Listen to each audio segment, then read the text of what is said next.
Yo, no bad. Peace, love, and understanding. I'm so enthralled with coming to y'all with all this information, man. I'm so enthralled with just speaking on what I see and my thoughts and all that about certain situations, man. And especially being like one of the little guys, you know what I'm saying? It's a sense of freedom. Because if I was one of those, you know, big fish, as they say, fire for that. But I couldn't talk about the things that I talk about.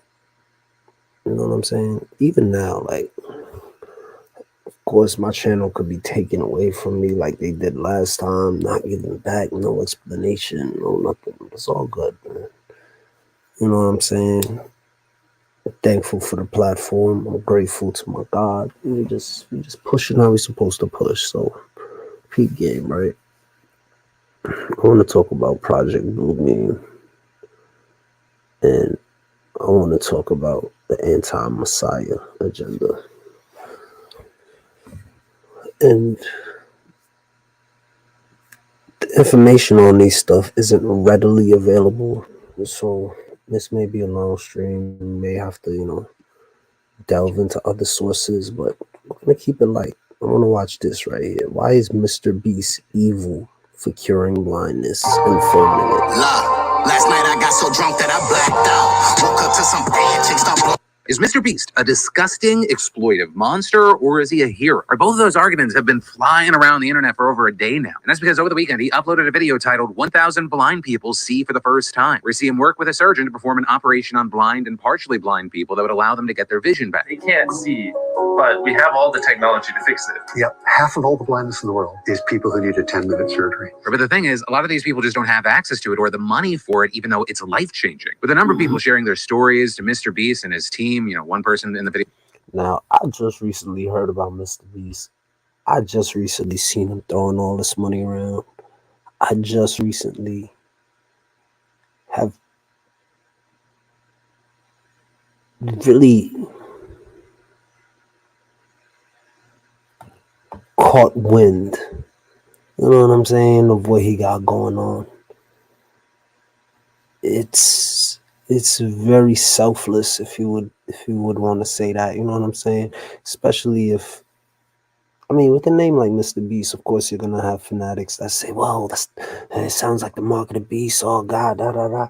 Kind of ties in with this whole anti-Messiah thing, you know what I'm saying? But it's a very selfless thing to go on ahead and spend your money the way that Mr. Beast spends his money.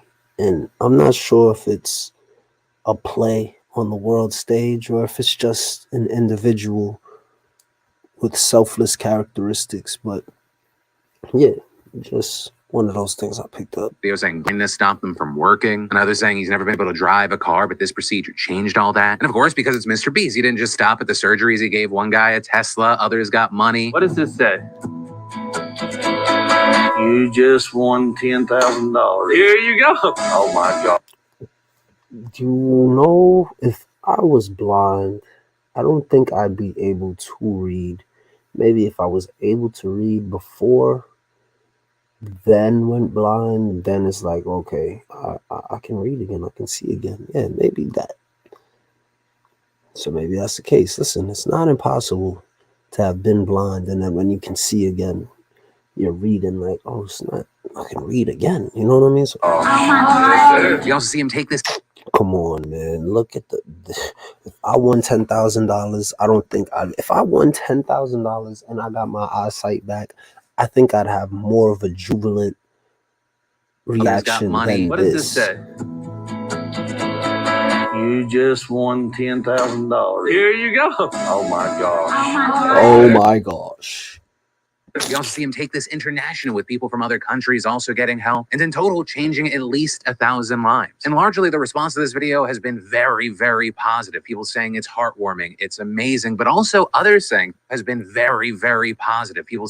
God damn, I love him. He inspires me as a creator so much, loving having someone like him at the top in the YouTube space. Excellent role model for all creators in the next generation. Candle Ray on YouTube. So wait, hold on. So I wasn't the first one to come up with you know what? It's all good. saying it's heartwarming. I guess I wasn't. My joint is Zamindel on YouTube, but okay, I understand. People been doing this on YouTube thing before. Yeah, right. Who am I, right? It's amazing, but also others saying things like, are we going to start celebrating people with resources giving back to people for entertainment only? He gave these surgeries to people who agreed to be in a YouTube video for him to monetize. How is that charity? What? Who? Kevin. Come on, man. It's always one. Always somebody. Yeah, he monetizes the fact. Yeah, he's gonna get it back on taxes. You mean, is it really charity? If you get it back on taxes, that's charity. And if you don't, it definitely isn't charity. Well, not to say it like that, but you get what I'm saying, man. So what? Look at the good works. Listen to the good news. You hear thinking about, oh, well, he's about to get paid for this. So is it really that important? Is it really that? Relax, bro. You didn't do it. And he just makes people dance on camera for basic human needs so he can make millions. As well as some that were split saying he makes a good impact, but he does it in a borderline or maybe not borderline unethical way that benefits himself more than anyone he could ever help. Giving should be a selfless act. Well, here was some of the online discourse, courtesy of Distractive. Yo, that's crazy, because I was definitely talking about that anti-Messiah agenda, and I seen this video talking about is Mr. Beast evil for curing people's blindness and filming it. And now here we are, a minute and 26 seconds. Yo, a minute and 26 seconds. Kinfolk, tell me the gematria on this one, bro. Somebody call Kinfolk, somebody call Black Mirror, somebody call Tony, somebody. What's the gematria on this one, bro? Because I promise you, I was just trying to make this a light startup, light intro. Of course, we're going to take this to Rumble. You know we're going to take this to Rumble. Look, I had it open already. I had it ready. You get what I'm saying? Of course we was going to take it to Rumble and really talk about it. Really talk about Project BLueBEam. We was going to do all that. But now, you know what? Wow. Am I bugging? So I'm bugging, huh?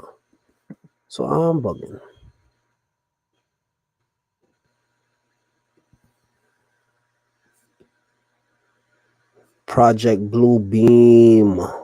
Okay, I'm so sorry, everybody. I guess I'm just, don't worry. We're gonna do this. I'm gonna go ahead. I'm gonna edit the name. Simple N to M. It happens. I really thought it was Project BLueBEam, and I feel so dumb for that. But either way, it was right here, ready. Look, Flat Earth, Project BLueBEam, Bling, 8 months ago, 2016. Look, demonic fake alien agenda, Project BLueBEam to usher in anti-crime. Listen, we're gonna get there.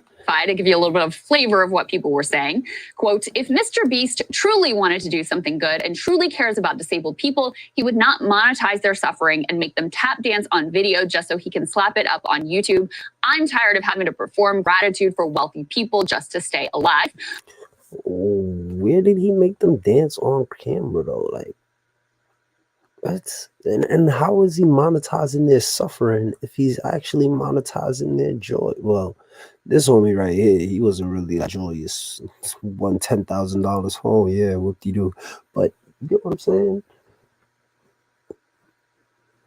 Monetizing people's suffering, like,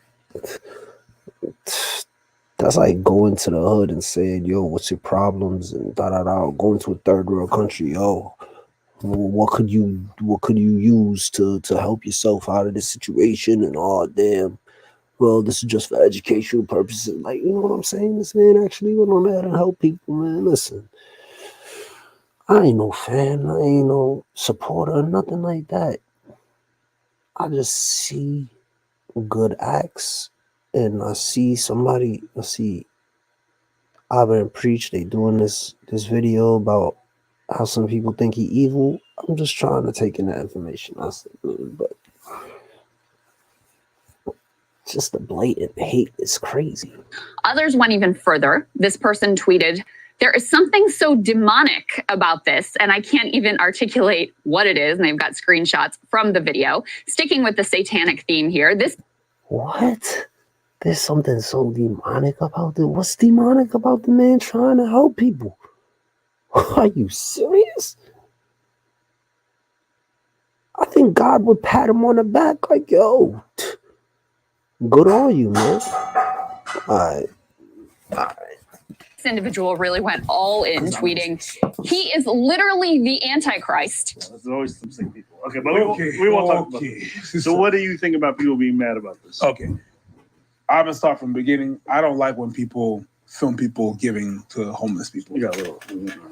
That don't matter. It's not gonna show them. Oh God! Don't tell me preacher's gonna be one of them. Don't tell me preacher's gonna be one of them. Individual really went all in, tweeting, Literally is the Antichrist. He's performing on society's equivalent of miracles through these excessive acts of false generosity, and is garnering everyone's undivided love and admiration. In doing so, he will start subverting Christ's teachings next and preaching selfless action.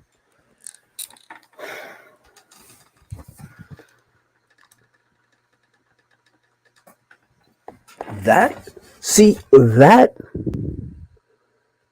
aside from the he's literally the Antichrist, that's just a prediction that I can't really get too mad at, because it's a prediction. That's their opinion. You know what I'm saying?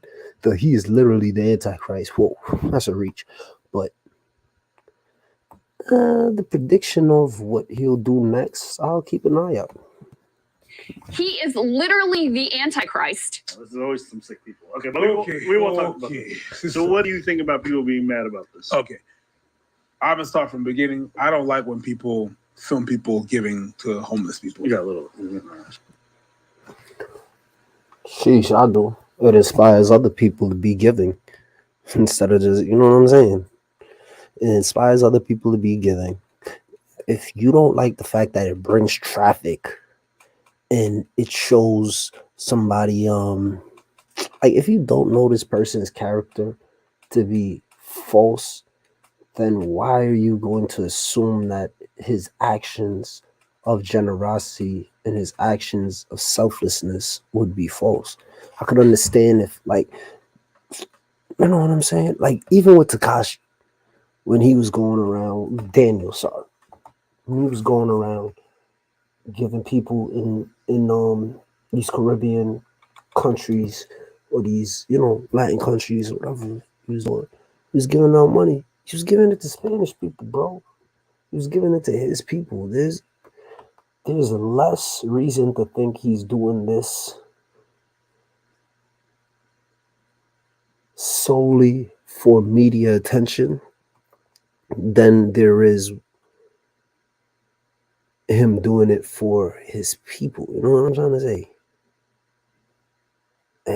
I'll have to bring that back. That don't matter. It's not gonna show them. Whatever. So you walk in the world and you always look sharp. Go ahead. I support you. Go ahead. I'm support. There's nothing to do with the camera. This is for you. It's fine. All right, it's fine. Stop getting like a schoolgirl because I said something nice. That's fine. And I'm not gonna find it. It's so fucked up to have a beard. Wait, this is a selfless act I just did for you on camera, which we're gonna monetize. You're a fucking demon. I'm the Antichrist. You didn't even see that. Yo, sometimes it's a hit and miss with these two, man. I swear. Sometimes it's like, what? Damn it! I would not have done that kind of thing off camera. You are a demon. Hey, I'll say this. People get mad because they film the stories. Take the macro aspect out of it. This is your sibling, your sister, your brother, your father. Doesn't matter. They've not been able to see for most of their life.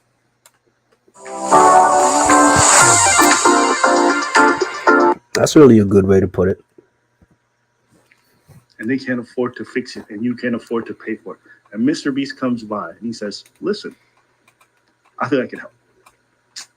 I can give your father his eyesight so he can look at you again. And he gives you an option. He says, we can tell your story or we cannot. Because understand, there's 1,000 people that they've helped. They didn't film all those stories. There's plenty of people they helped that never went online. And they gave people options. Would you like to tell this story? And you say, I'd love to. If this helps you make more so you can help more people, I would love to. Mm-hmm.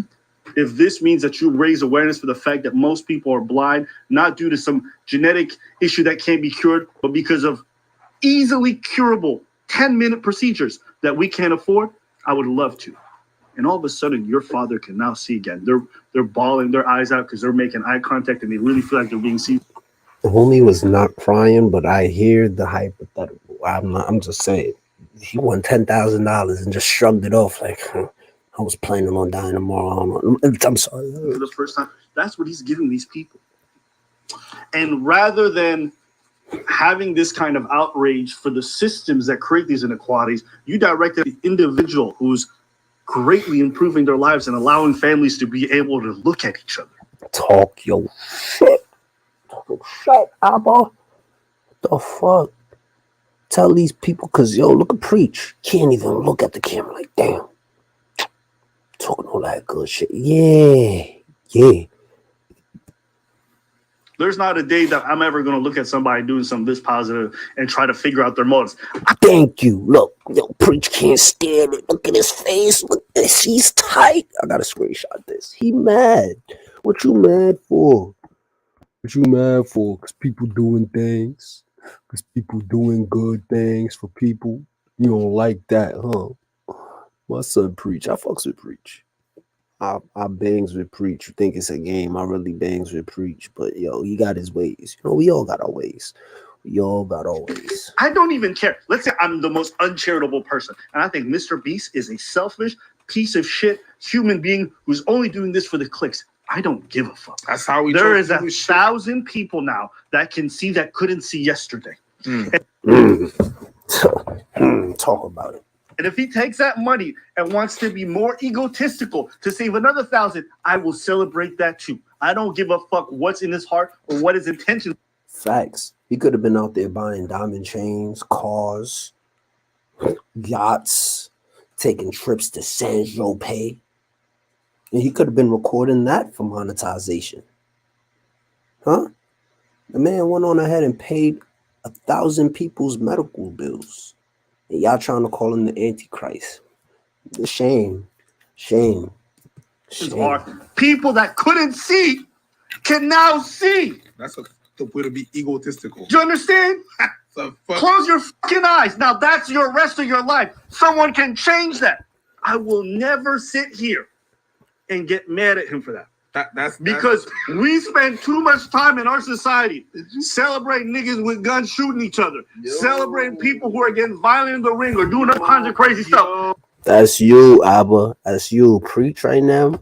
He's trying to just get a word in because he knows the type of energy he came into this video with. Someone's giving people their eyesight back. Bring it. And you want to call them demons. Tell them. Then, bitch, I want to. Yo, he is literally trying his hardest to be a gaslighter.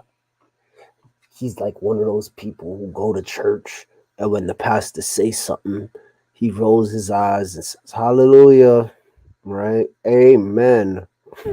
Like, yo, bro, stop it, bro. You don't gotta be like that. To be in hell. Especially now, it's kind of cold outside. I'm just keeping it stacked with y'all. This is the kind of stuff that I see people doing online that I'm like, this is goofy virtue signaling to me. Yo, think about the outcomes. That's just, I want you guys to think more about that. But you said something very interesting. I know, very interesting to you, because common sense ain't that common. If somebody cures somebody's blindness, where you think they going? To the naughty list or the nice list? Don't get me wrong, unless you know some unpublished information about Mr. Beast that makes him an actual beast. But if it ain't that, man, I prefer you squeeze the metal on me. Y'all trying to put the devil on me. What's wrong with you? That's how we choose to be selfish. Like, if we wants to think about what you're saying, guys.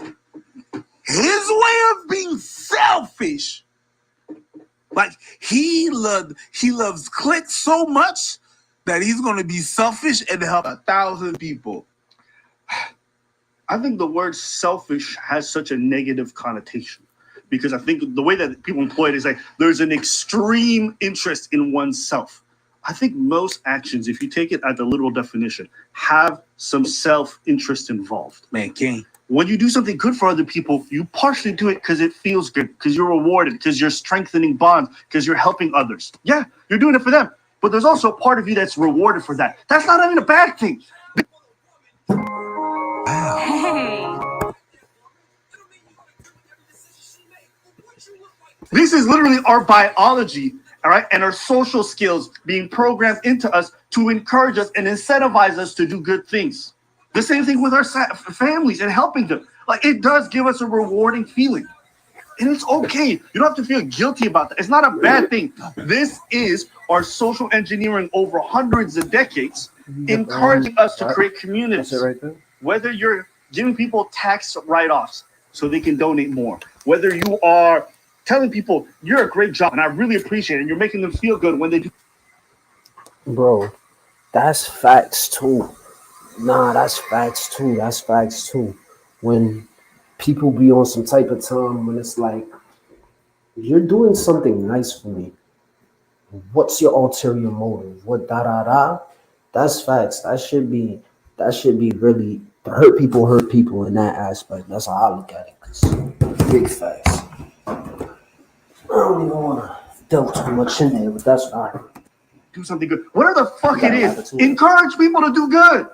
We need to encourage everybody to start giving more, to do more, because it helps the people in your community. And I'm not even talking about big stuff. Go volunteer at a soup kitchen. And I'll say, good, I'm grateful that you're doing that. Even if you only doing it to hear my words of affirmation, it doesn't fucking matter because they need those volunteers. You understand? So whoever it is, if they do something good, go out of your way to thank them, to really appreciate what they've done. Show gratitude because it might just. But you know what it is? You know what it is, Abba? People, when they don't like something or don't like somebody, they just don't like something and don't like somebody. When they spirit don't take, they spirit don't take. So it could be a homeless person that goes to the soup kitchen every 2 days, whatever, and or every day, whatever. And they see this one person that only shows up on Wednesdays, and they don't like this person serving them the soup. For whatever reason, probably his smile, probably the way he talks, they feel probably, oh God, this is a prick. He just wants to do charity work. I'm a charity case to him.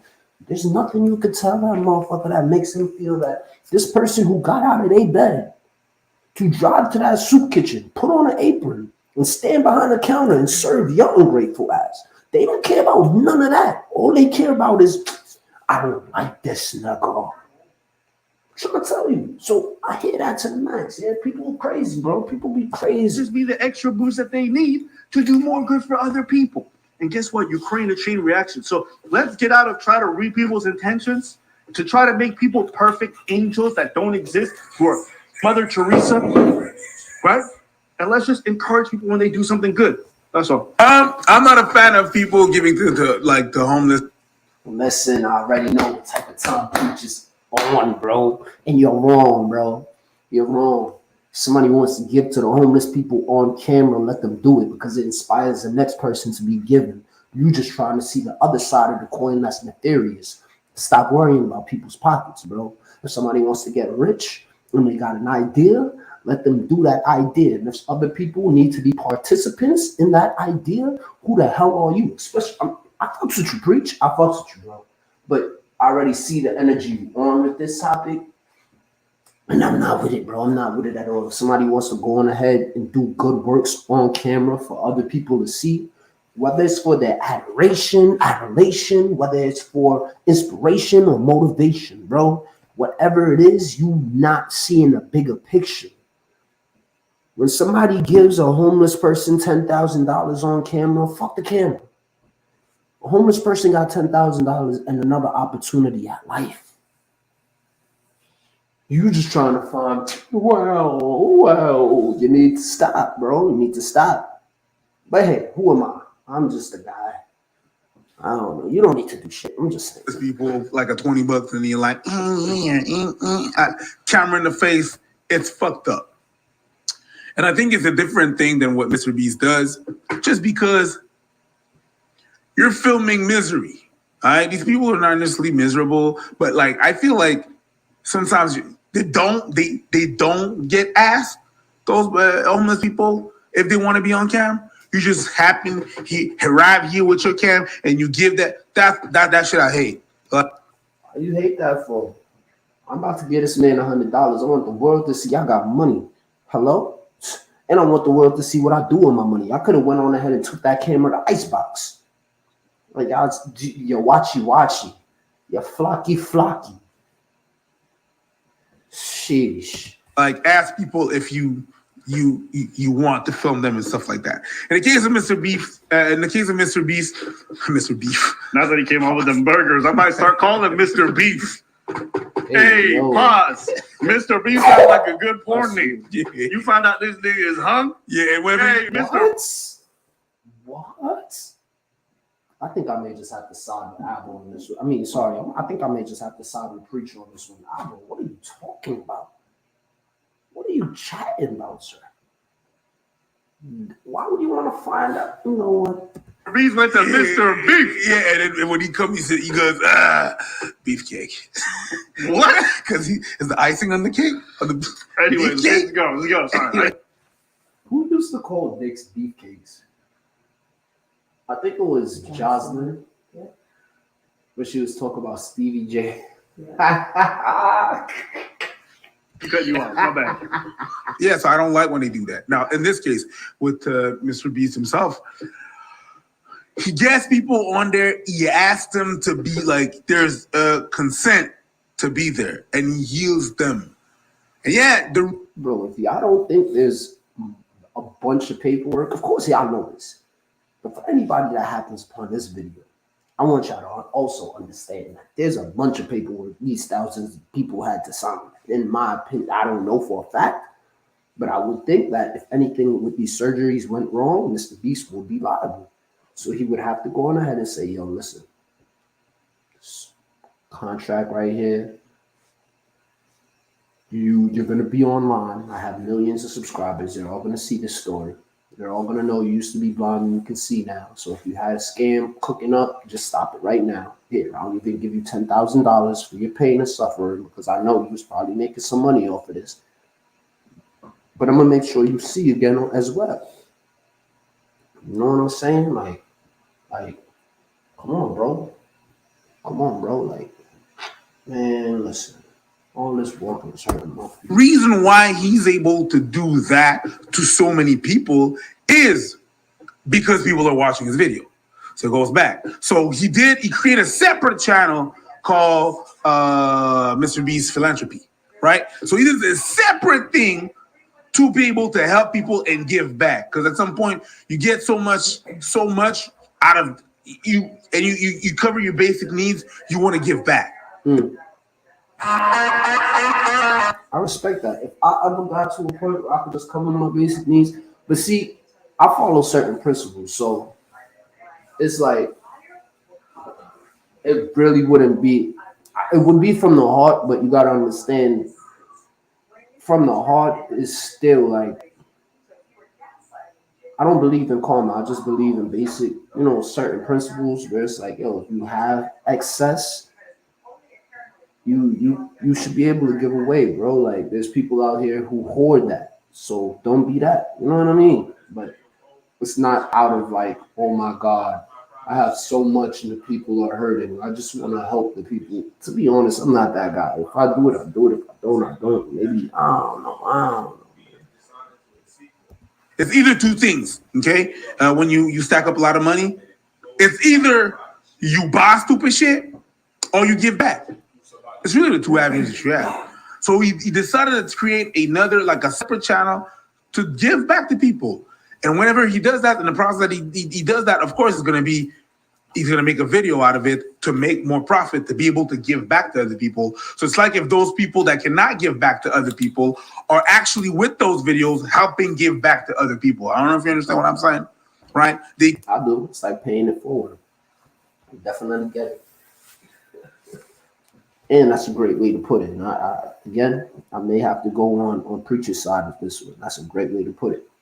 If I do something for you and I monetize it, I'm making you a participant in the next charitable act that I do because I monetize off of when I did something for you. You allowed me to do that.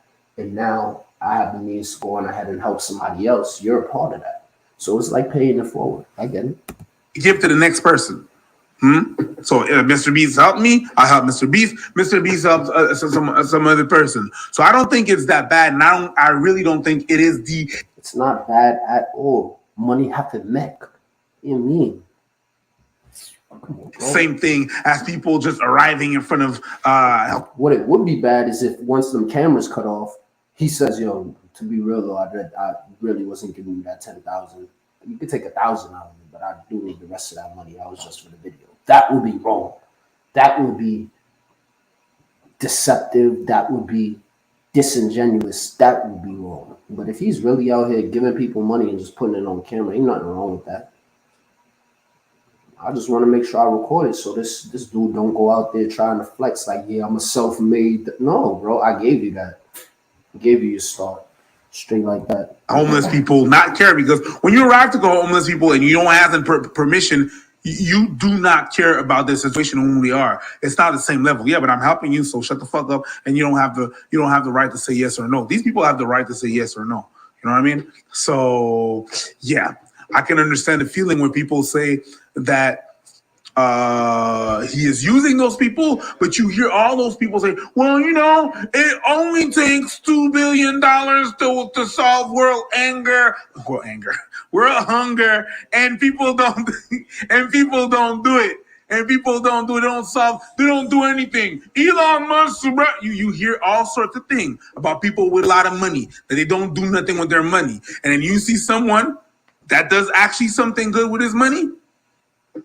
You know how many YouTubers there is out there that do stupid shit with their money? And then record it. That's what I'm trying to say. Like, yo, and I've always had a problem with that. Like, yo, lumping certain people in the groups of the masses. Like, yo, it's like, all right, you'll see a bunch of sheep and then you'll see a wolf. And you're just watching that wolf to do some sheep shit. Like, bro, whether he does some sheep shit or not, and look, he ain't really no wolf. Fuck what he did. Da, da, da. Like, why you trying to group that wolf with the sheep, bro? I don't be liking that at all. I don't. That go out and create more videos to create more stupid shit. I'd rather like this. You can call it what you want, but I'd rather this. So I'm with it. It's a bit like what Cat Williams said. Bubbo, I don't eat pussy for you. I eat pussy for me. Does it make you feel good? Yeah. Yo, I think I'm on preacher's side with this one. I don't know if he here pandering right now. I don't know, but I think I'm on preacher. I'm on both y'all sides. I fucks with Abba. I fucks with preach. You know what I'm saying? Evil Abba too. Evil Abba, he funny as shit, man. Cool guy.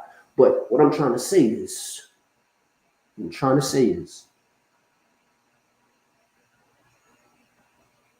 that analogy was A1. Shorty, I eat pussy for me. I don't eat pussy for you. But now, if you get off on it, you're welcome. You know what I'm saying? Like, look, I'm giving you this because it makes me feel good. Whether you appreciate it or not, it's on you. Real talk. Yeah, but I didn't do it for you. I had it for me. And there's another thing that I was just thinking while Abba was talking. Maybe he does that for clips. Maybe he does that for clicks. Maybe. Or maybe he films the whole process for transparency. Or for awareness. So you show where it goes.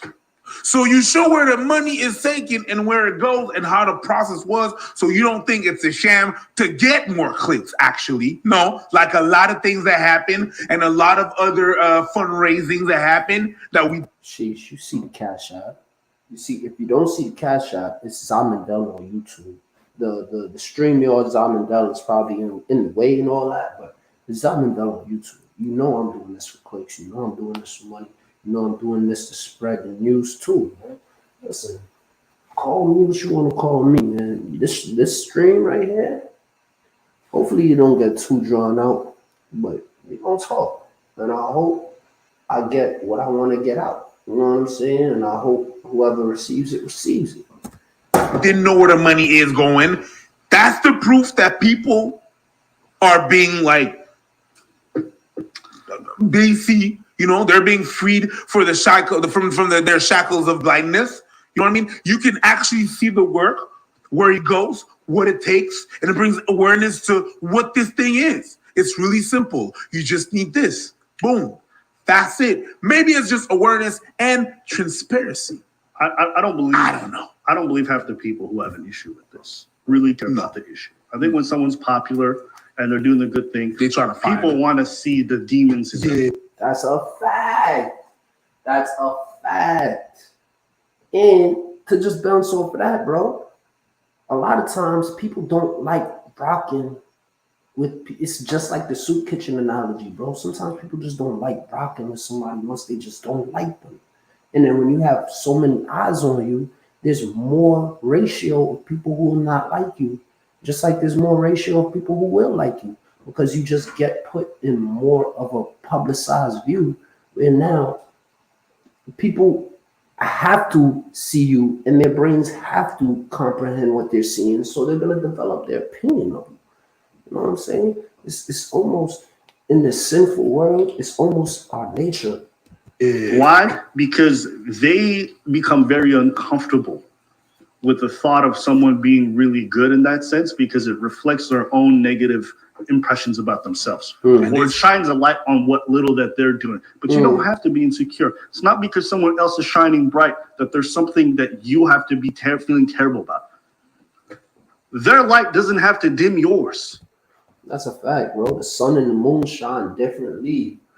You don't see the sun competing with the moon. You don't see the sun trying to pop out nighttime like, nah, I can shine brighter than. No. Man. At the end of the day, I'm just happy that a lot of people get to see. You know, that's a beautiful thing. Yeah. It's a beautiful thing. Yeah. If you've ever had short periods of time where you didn't have access to your vision, do you know how fucking chilling that is? Hello? Yo, what? That's how I know everything is for a reason. Ain't no such thing as circumstance. Right now, I'm dealing with, I can't see without my glasses, can't find my glasses. I got to get to work without my glasses. Like right now, I'm dealing with less vision than I'm used to. And it's very, very, very infuriating. You know what I'm saying? It's very infuriating. And then you have to hold that down, because, you know what I'm saying? It's your personal thing. It's not nobody else's thing. But then other people won't understand. Like, bro, I really can't see clearly. So I'm going to do things in respects of that. And if you're going to highlight the fact that I do things in respects of I can't see clearly, it's like, dang, it's very infuriating. And I can't just keep on saying, yo, I don't have my glasses. Because then you got people saying, well, go get contacts. Oh, you could just...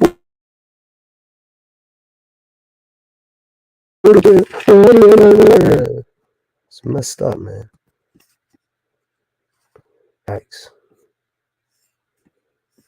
But, man, such is life. You know what I'm talking about? Such is And some life. people have to live with that every day. They cope and they adjust and they make life work. But for those who do get that gift, it's a beautiful thing. When I see people who would otherwise be bound to wheelchairs their whole lives get prosthetics that are newly built technology, I'm excited for them. People are getting a better life. You know, and with all the negative stuff happening in the world, it's cool to see the technology and these creators who are, you know, are high school dropouts all the time, or are pooling their resources together to create change in the lives of so many fucking people. So, I don't know. To me, I didn't want to just end this getting mad at the detractors. What he did was fucking amazing. Period. Amazing. If I could reach as many people as he can reach and do as much good. Why can't you? You guys got 1.88 million subscribers. You can't reach 1 point. You know what? You guys got 250,000 views in 13 hours, and you're talking about you know what? It's all right. Shit. Yeah. I mean, listen, we got people who like glorify their lives with possessions and Bugattis and whatever the fuck else they can afford. Everyone's like, wow, that's the pinnacle of success. Nah, bro. This is what it is. When you can change communities, change the lives of so many people for the better, using your hard-earned dollars, not for your self-interest, but for changing other people's lives. To me, I don't know. It's just, I think it's a beautiful thing, and you're gonna have a hard time convincing me otherwise. Let us know what you guys think in the comments below. We want to hear from you. And it's just funny how this is gonna be what people say is the Antichrist agenda. Oh, he's out here and he's solving blindness. It's demonic, especially here publicizing it. Now he's gonna be doing selfless acts for monetization and da. Listen, man, let me show you the real agenda. Let me show you the real agenda, huh? You ready? You ready? It's been a while. We here though. We here. Okay. All right.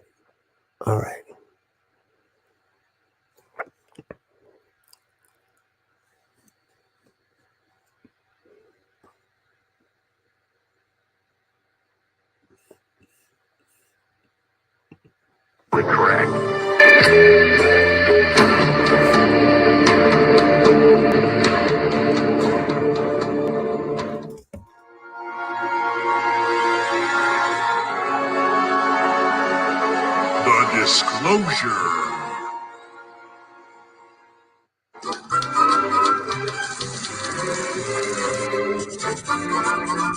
Hey, are your ideas for global takeover falling apart? Are you losing sleep over humanity's mass awakening? Is false flag terrorism fizzling out?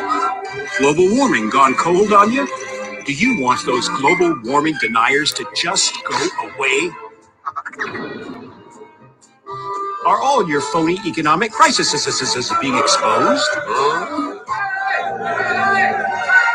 Is the price of gold defying all your attempts to fix it?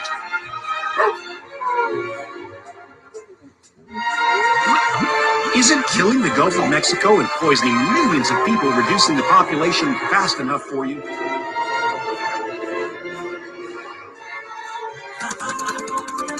War, famine, and GM food not getting it done either?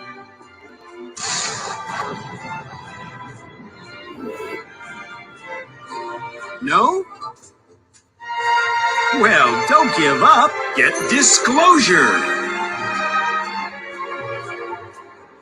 You'll be able to unite mankind with a phony problem and enslave them with one world government and taxes. Yes, disclosure, your one-stop shop for full spectrum dominance. But wait, there's more. Sign up for Disclosure today and you'll get problem, reaction, solution absolutely free. That's right, absolutely free. Act now to be entered into our fabulous propaganda prize draw. Disclosure. Our surveys show that 9 out of 10 world leaders prefer it. Disclosure. Cleansing the minds of the unwashed masses with a tantalizing, terrifying, taxable new reality. I'm only going to say this 3 times. Disclosure! Disclosure! Aliens may or may not be real. Your home may be at risk from those possible aliens. No major credit cards accepted because there is only one currency under a one world government. Prepare to die screaming, probably. Disclosure is compatible with Project BLueBEam. Do not employ critical thinking.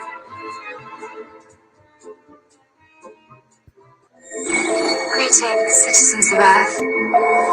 My people have developed technologies which allow us to throw off our physical forms and travel great distances in the blink of an eye. We are in dialogue with your leaders to help the human race survive its infancy, for we believe in you. We are helping your scientists find cures for diseases which afflict your bodies, and helping you to preserve your planet's most precious resources. Many among us wage peace, and one day, with our help, war may be a thing of the past. Our army is 1 billion strong and growing.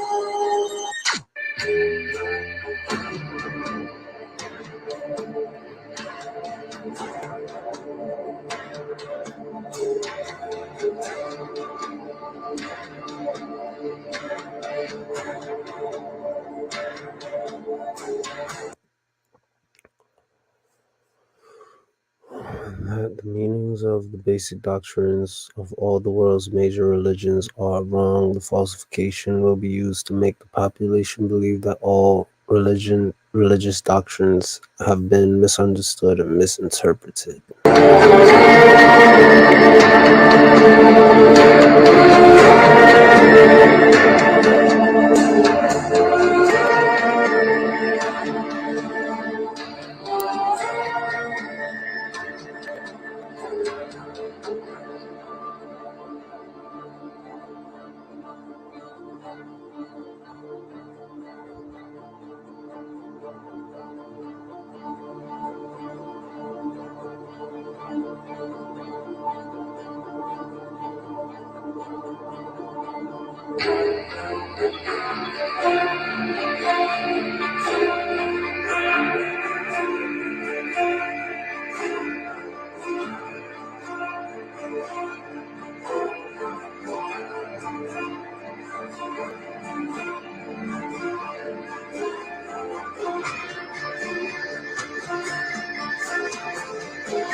What I discovered was amazing. What I discovered, ladies and gentlemen, is that there has been a plan in existence since about 1917, and probably before that, to create an artificial extraterrestrial threat to this Earth in order to create a one-world totalitarian socialist government. One of the first documents that I found in my search was this one. The Imperial Japanese Mission 1917, a record of the reception throughout the United States of the special mission headed by Viscount Ishii. And when the Imperial Japanese Mission was in New York City, they had a dinner and some pretty famous people spoke at this dinner. One of them was John Dewey. John Dewey is the father of our failing, disastrous public education system. Here's what he said. Listen very carefully. John Dewey, professor of philosophy in Columbia University, who was the next speaker, was listened to with great intentness. He said, quote, "Someone remarked that the best way to unite all the nations on this globe would be an attack from some other planet. In the face of such an alien enemy, people would respond with a sense of their unity of interest and purpose." Unquote. Now, bear in mind, folks, that's 1917. One of the next documents that I found, and I found quite a few, but one that's pretty important is called the Report from Iron Mountain, the probability and desirability of permanent peace. Now, I encourage you to find this book, wherever you can find it. I don't know where you can get it, but find it. Page 66. Credibility, in fact, lies at the heart of the problem of developing a political substitute for war. This is where the space race proposals, in many ways so well suited as economic substitutes for war, fall short. The most ambitious and unrealistic space project cannot of itself generate a believable external menace. It has been hotly argued that such a menace would offer the last best hope of peace, etc., by uniting mankind against the danger of destruction by creatures from other planets or from outer space. Experiments have been proposed to test the credibility of an out-of-our-world invasion threat. And as you just heard, these things were planned many, many years ago. All the bombardment of the public with movies about flying saucers in the 50s, right after the United Nations Treaty was signed and the UN Participation Act was pushed through Congress, and all of the incidents since that have convinced the majority of the American people that flying saucers are real and extraterrestrials exist, and that flying saucers are from an extraterrestrial origin. This is being promulgated in many ways, by television commercials, in the movies, in the newspapers, by creating incidents either real or imagined. I believe, because of my research, because of the extensive documentation that I have found and that is in my book, that this whole scenario has been created to give us an artificial alien threat from outer space. During the Reagan administration, he made 6 speeches, specifically talked about a threat from outer space by some other species from some other planet. 6, ladies and gentlemen. Why would the president repeat the same thing 6 times, tagged on to the ends of speeches by him? The speechwriters did not put that in the speech. Ronald Reagan added it himself. Perhaps we need some outside universal threat. I occasionally think how quickly our differences worldwide would vanish if we were facing an alien threat from outside this world. Easy his task and mine might be in these meetings that we held. If suddenly there was a threat to this world from some other species, from another planet, outside of the universe, we'd forget all of the differences that we have. This was a powerful suggestion to implant into the minds of the people of the world that there really is a threat from some other species, from some other planet to this Earth. Now, you people out there have been ignoring the UFO phenomenon for too long. It has all the earmarks of the most successful, most sophisticated mind control operation in the history of the world, and you are ignoring it.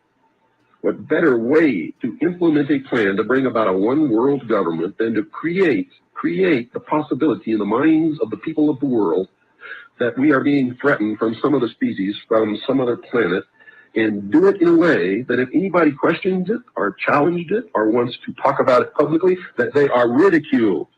And the ultimate goal is to make the Earth look very small, to present the people of the world with an external threat to this Earth, a superior race from some other planet, vastly superior to us in intellect, philosophy, and technology, in order to cause the dissolution of nation states, the dissolution of all existing religions, and the formation of the world totalitarian socialist government.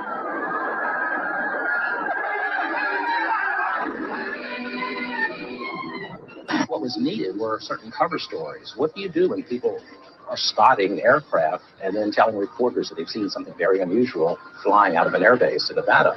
And frankly, this was the origin of a lot of the sightings that took place in the mid-50s, 1954, 55, 56, of unidentified flying objects, the UFOs.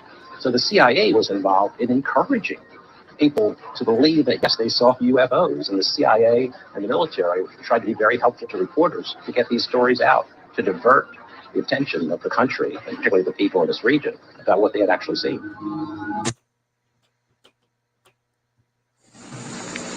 The traumas I had endured with Cox are absolutely horrific. And J. Bennett Johnston took full advantage of my high mind and told me that he had been involved in the Philadelphia experiment. He said that on that fateful day so many years ago, that when that ship disappeared, it came back a spaceship, and that he had transported through time to become a senator. Well, he sure seemed inhumane to me, so this wasn't too hard to believe that he was an alien.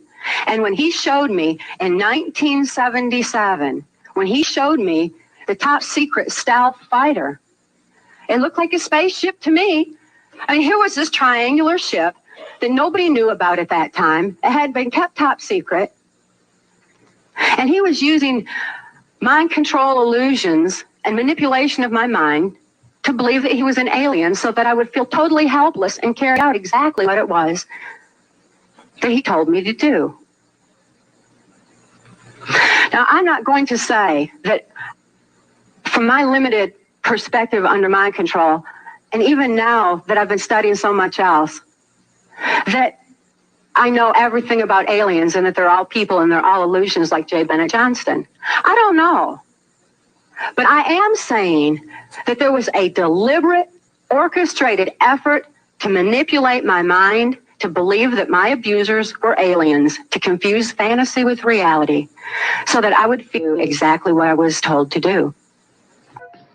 Anytime a government has secrets that they can keep from us, they can manipulate us by those secrets. In essence, they still remain 25 years at least ahead of us in technology, information, and knowledge and secrets, and they are using them against us.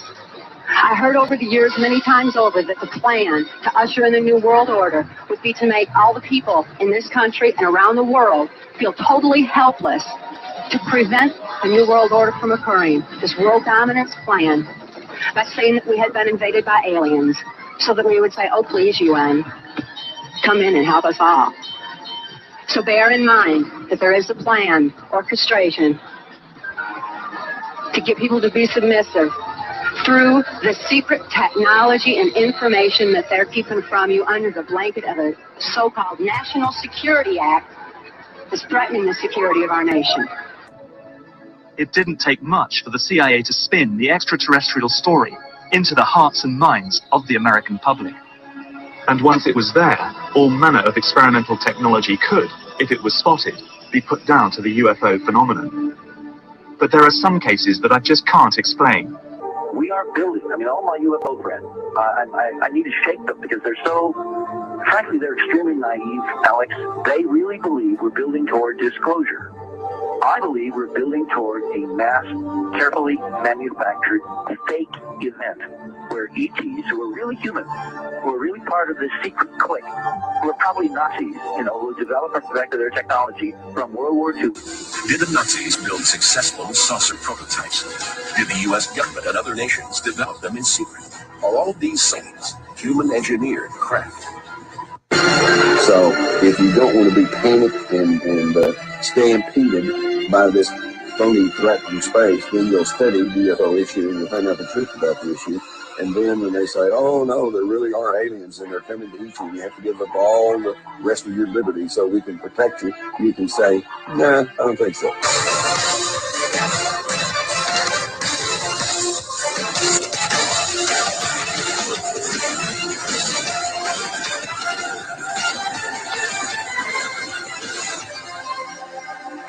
And then he would repeat to me over and over. And the last card, the last card, the last card would be the extraterrestrial threat. But it's all based on a lie. Today, I would like to talk about satanic ritual abuse, alien abduction, CIA mind control experiments, and the role of false memories in each of those things. Okay, well, that's a lot of stuff. But strangely, these subjects are all linked together. So the false memory controversy has been bubbling along in our culture forever and in psychiatry forever, but really came to the fore in April 1992 when the False Memory Syndrome Foundation was formed. And it was basically a group that identified itself as support organization for men who were falsely accused of incest by their daughters. And that was just regular, so-called everyday incest inside the family. And then they took the position that therapists were implanting all these false memories in the girls' minds and that the dad was just an upstanding citizen who never had abused anybody. And it appeared from what I could tell that this was probably true. Some guys actually, in fact, were falsely accused of incest. And I certainly was aware of therapies that were way out of control, including the therapist having sex with the patient, according to the therapist. But this is how this all got rolling. And then the membership on the professional board for the False Memory Syndrome Foundation included a whole variety of psychologists, psychiatrists, and so on. But it included Martin Orne and Louis Jolyon West, who were both cleared at top secret as mind control contractors under the CIA's program MKUltra, and were directly involved in studying and creating dissociative states for the CIA, which is part of the CIA's Manchurian Candidate program.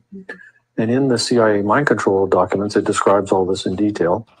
And it describes actual operations on US soil using safe houses, interview techniques, sensory deprivation, isolation, hypnosis, and so on, all of which had been studied by Martin Orne and Louis Jolyon West to erase memories, which had been studied by Martin Orne and Louis Jolyon West to erase memories, implant false memories.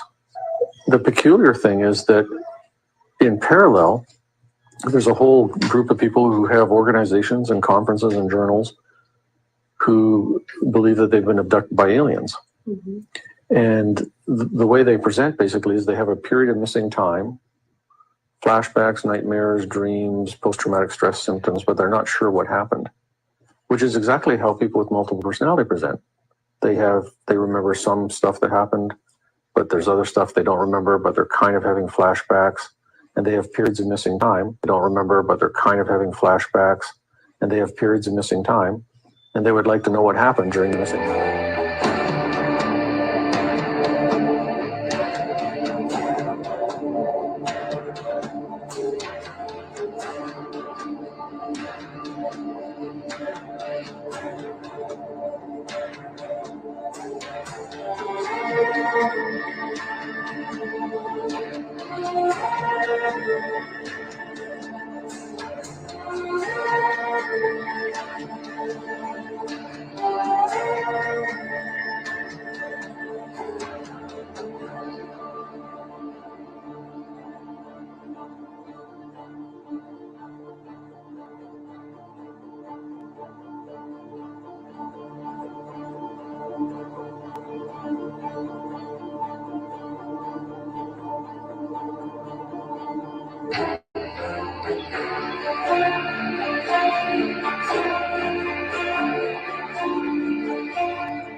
After that night of the 1,000 stars, humanity is believed to be ready for them to welcome a new Messiah.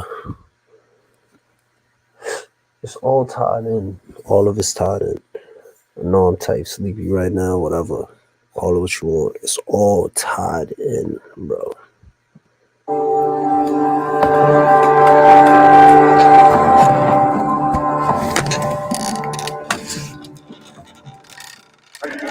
Ladies and gentlemen, here I am, back of a stone wall that adjoins Mr. Wilmer's garden. From here, I get a sweep of the whole scene. I'll give you every detail as long as I can talk and as long as I can see. More state police have arrived. They're drawing up a cordon in front of the pit. About 30 of them. No need to push the crowd back now. They're willing to keep their distance. The captain's conferring with someone. Can't quite see who. Oh, yes, I believe it's Professor Pearson. Yes, it is. Now they've parted, and the professor moves around one side, studying the object while the captain and two policemen advance with something in their hands. I can see it now. It's a white handkerchief tied to a pole. Flag of truce. Those creatures know what that means, what anything means. Wait a minute, something's happening. Humped shape is rising out of the pit. I can make out a small beam of light against a mirror. What's that? There's a jet of flame springing from that mirror that leaps right at the advancing men. It strikes them head on. Lord, they're turning into flames. Now the whole field's caught up by the woods, the cars, the gas tanks for the automobiles, spreading everywhere. Coming this way now, about 20 yards to my right. Orson Welles' War of the Worlds.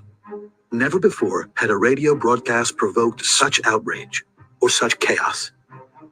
Upwards of 1 million people convinced, if only briefly, that the United States was being laid waste by alien invaders, and a nation left to wonder how they possibly could have been so gullible.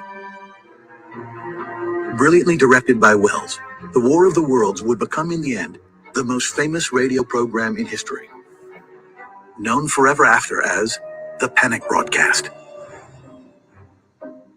Yet it all began unremarkably, at a little past 8 o'clock in the East, a Sunday evening like any other in America, with dinners being finished, dishes washed, and radios across the country turned on, more or less in unison.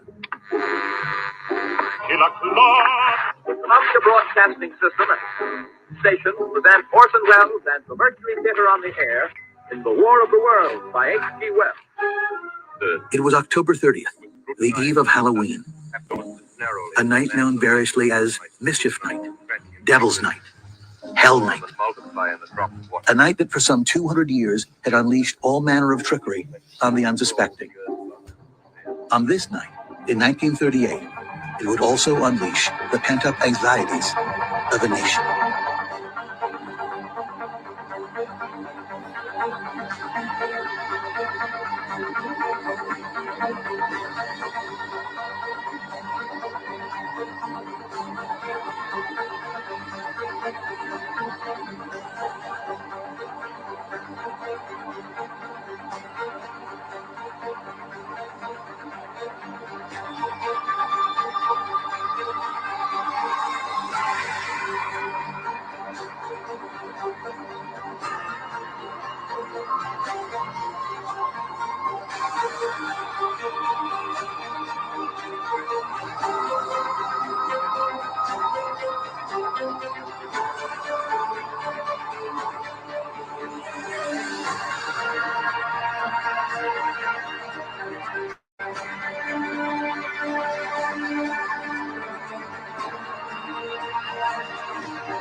You know what's amazing too? When the news reports on stuff like this, when the news reports, oh, UFO sightings and it's like it's reported so lightheartedly that all right, after that segment, and now business as usual. The tax, you know what I'm saying? Like they just speed past it, and it's like back to business as usual. Yeah, we may not be the only ones here, but look at sports. Like it's crazy.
Some people think that aliens are from another planet, and some people think that aliens travel intergalactically, to say that they travel as people or pilots in a ship. And some people think that they're from another solar system, and some people think that they created us. And so some people think that they're here to bring about the ancient knowledge that mankind lost or something like that. Some people think that Christ is one of these individuals in a human thing or a human disguise. There are a lot of different beliefs in regards to them. And one thing that has been proven true is that these beings have been deceivers since they first got here.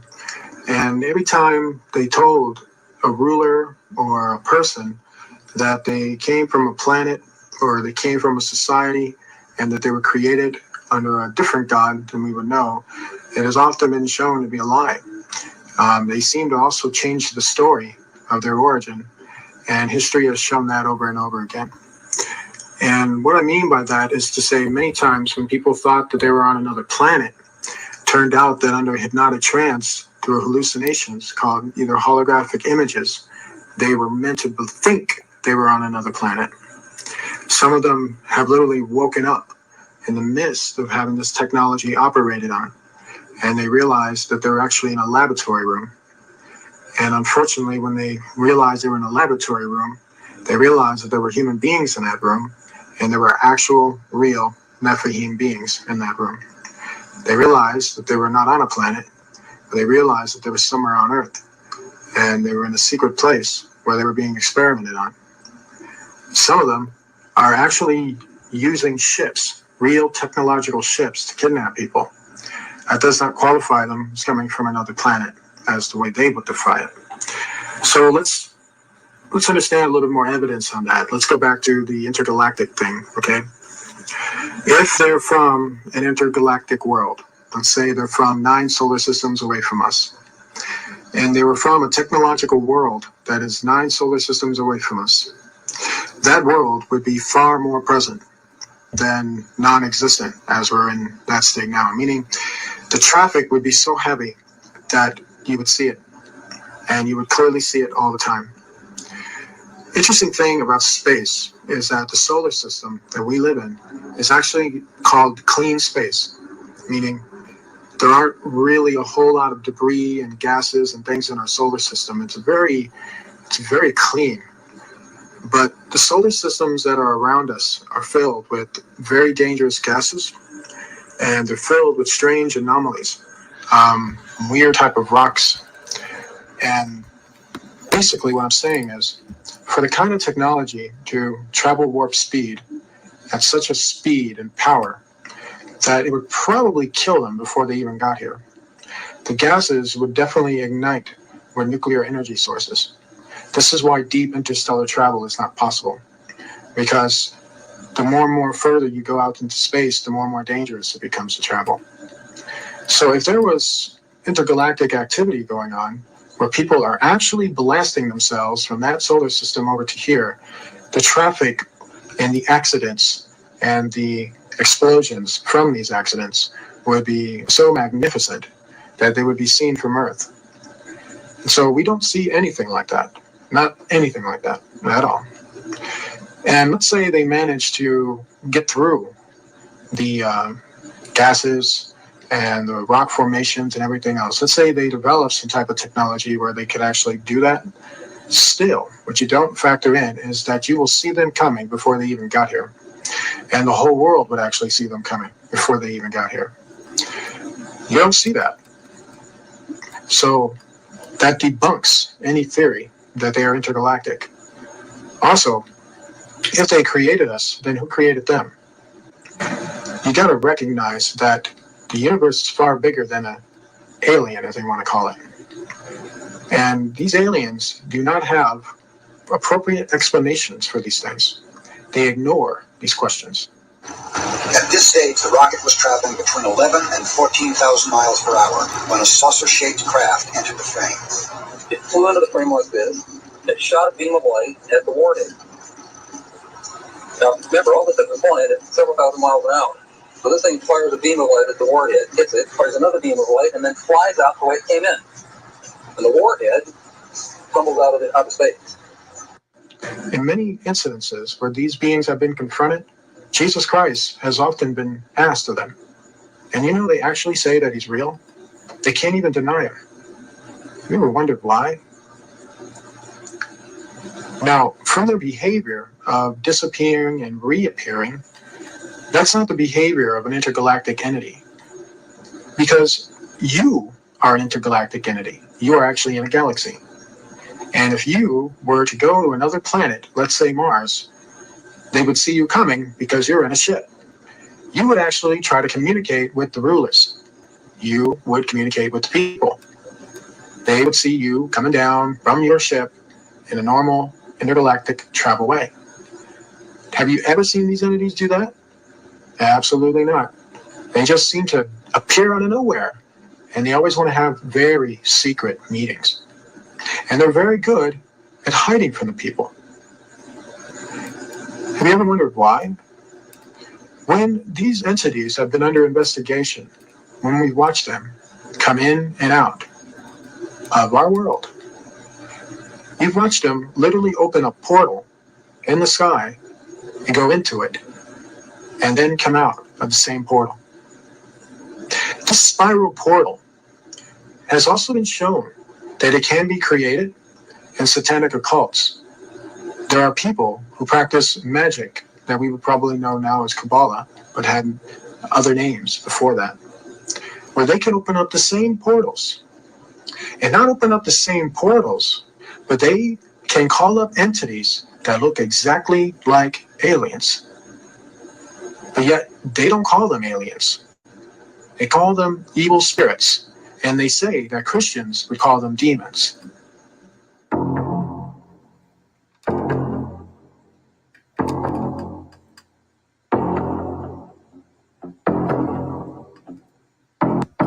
Question, can you tell us about UFOs?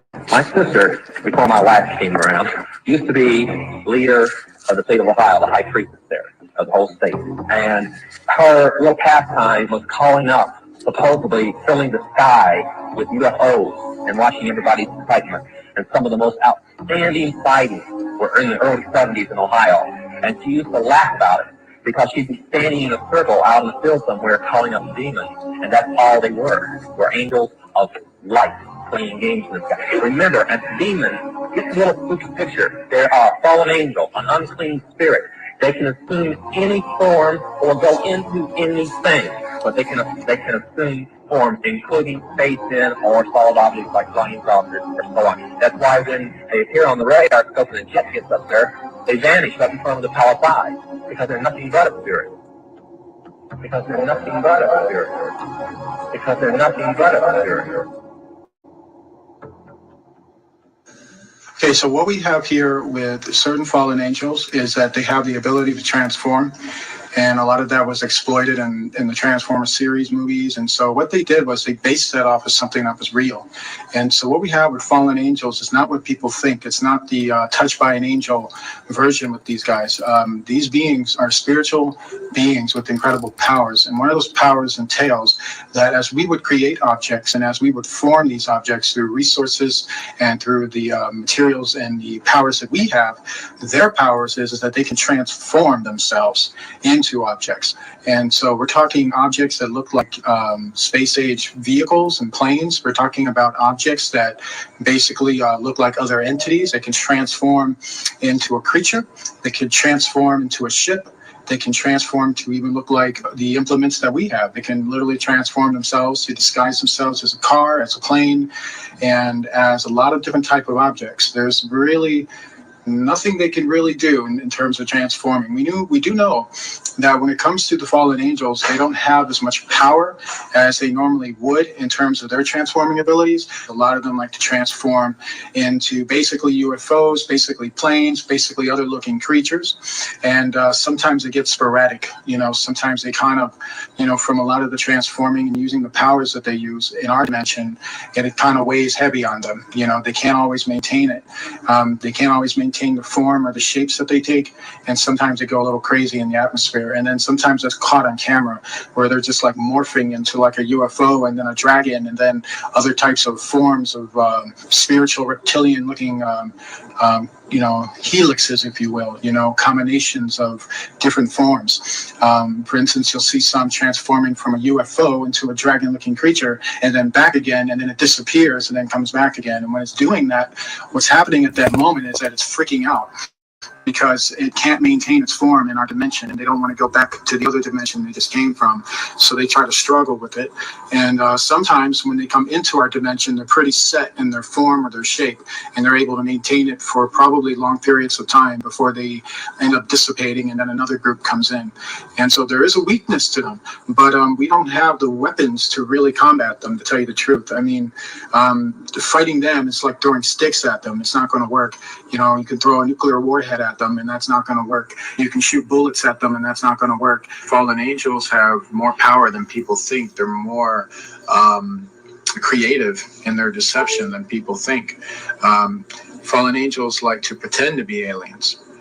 They'd rather you think something different other than what the truth is. The book of Enoch was talking about it.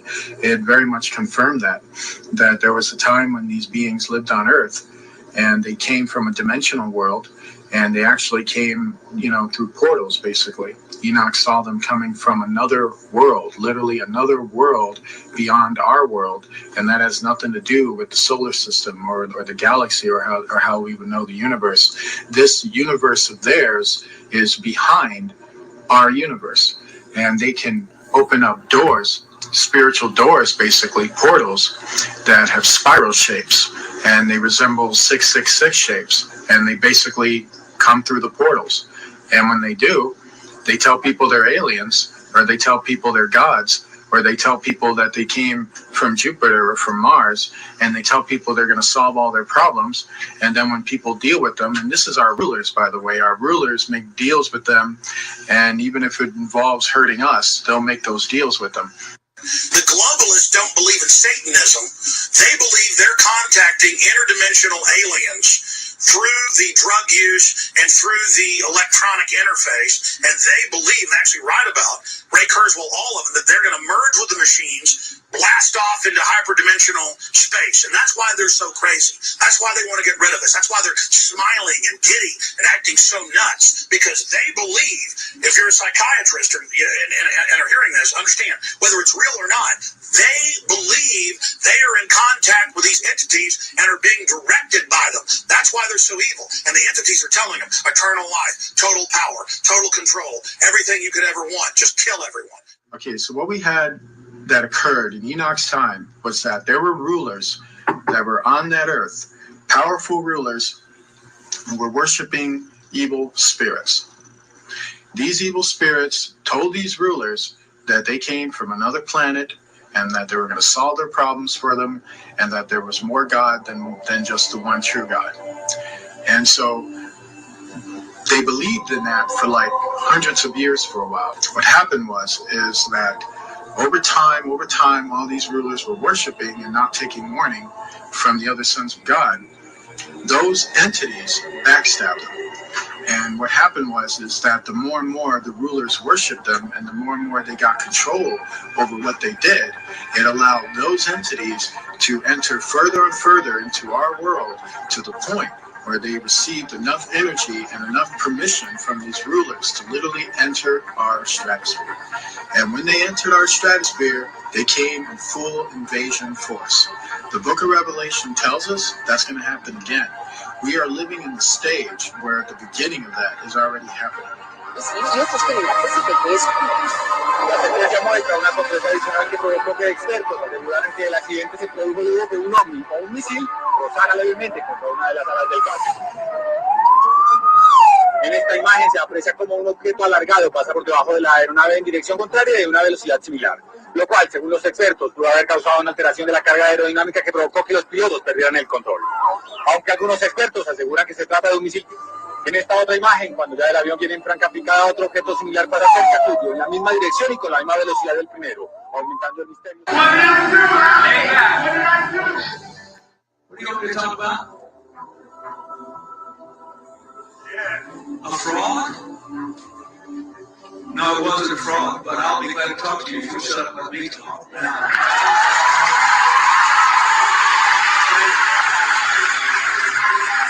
A fraud? Let me tell you something. I'll tell you a couple of stories about fraud.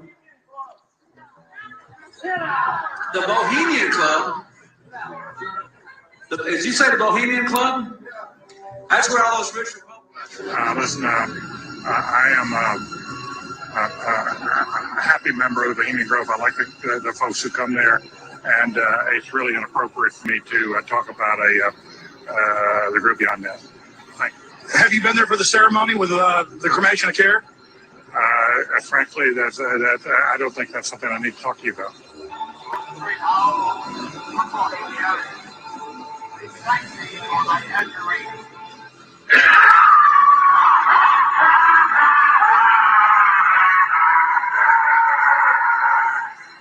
Have you been there for the ceremony with the cremation of care? Frankly, I don't think that's something I need to talk to you about. Really? That's right. Well, I'm Alex Jones, and I snuck in there in 2000. I'm the guy that blew it wide open and got the video. It's been on national TV. Well, I disrespect you for that. You do? I do. There's a lot of big public officials going in there. We deserve to know. I don't know anything about you, and I don't know anything about your film. But if you go in there with an understanding, you violated that understanding by releasing that film, and I don't respect you for that. Really? I'm sorry. You took an understanding when you went in there that you would not do that film. And did you have an understanding when you went in there? No. Did you crash it? Yes. Yeah, and it has no trespassing signs there too, doesn't it? No, they put those after. Oh, I'm sorry. I'm sorry, sir. I've been there before. I know what the circumstances are, and I'm sorry you violated the understanding. But that was not a gentlemanly thing to do. But what about the ritual? Is the ritual gentlemanly?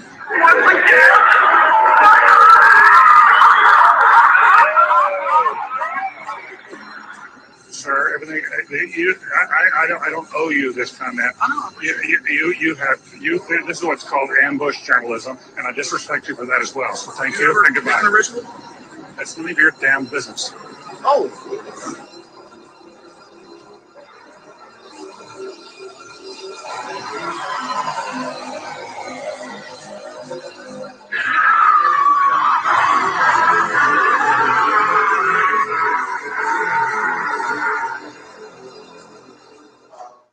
Redwood trees, right?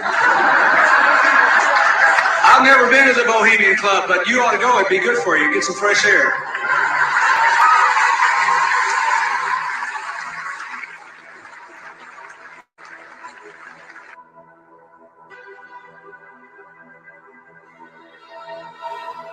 It's sad to think, like, after they escorted him out of that door, you think they just let him go home? I don't know.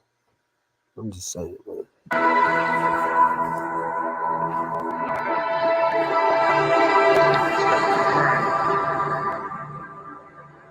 Here's just one of many signs sporting French with skulls adorned with other graphics of death. We also saw signage with Latin.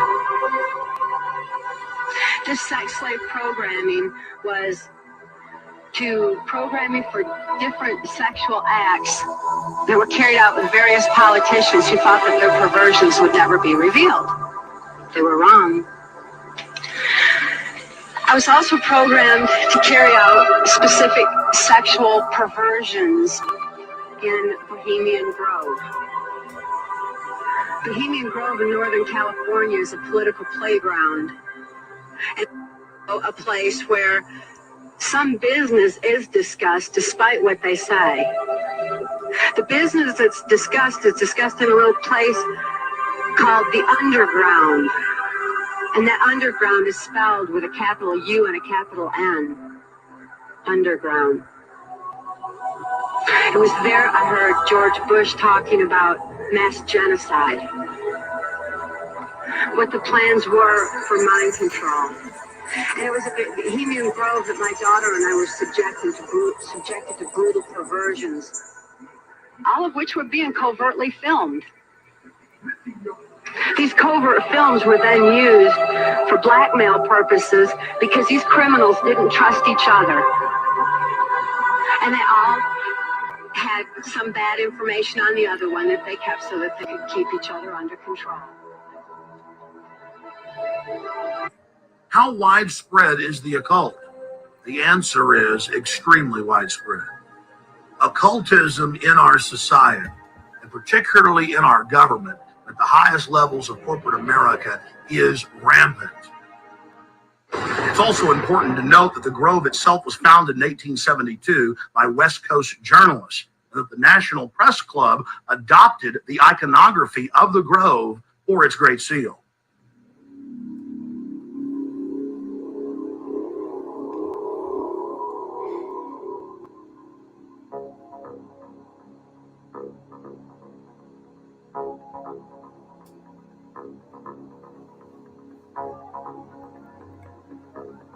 Prepared to go to Congress, to swear before Congress that everything I've told you people and everything that is here is the truth. Thank you. That pressure needs to be brought to bring this to the attention not only of the Americans, but of people all over the planet. These vehicles have been seen and confirmed all over the planet. I am willing to sign a sworn statement or testify to my judgment and to what I have observed. Such things do exist. And I will testify to this under oath to a congressional hearing. I will testify under oath before Congress that everything that I have said is true. These statements are true and willing to testify under oath in Congress. Thank you. I will say at this point, to keep it short, that I will testify under oath as to what I say is true, and I will do so before Congress. Thank you. I'm going to testify to the truth of all these matters that I've spoken about in front of Congress under oath. Thank you. For an Air Force base. And I'll be glad to testify to Congress that this is absolutely the truth. Thank you. Ladies and gentlemen, Dr. Stephen Gould.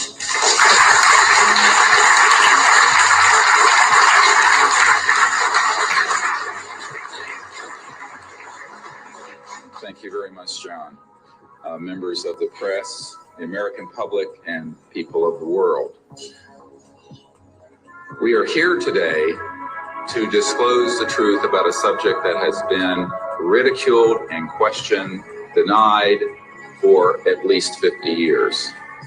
The men and women who are on this stage and the some 350 additional military intelligence witnesses to the so-called UFO matter and extraterrestrial intelligence can prove and will prove that we are not alone.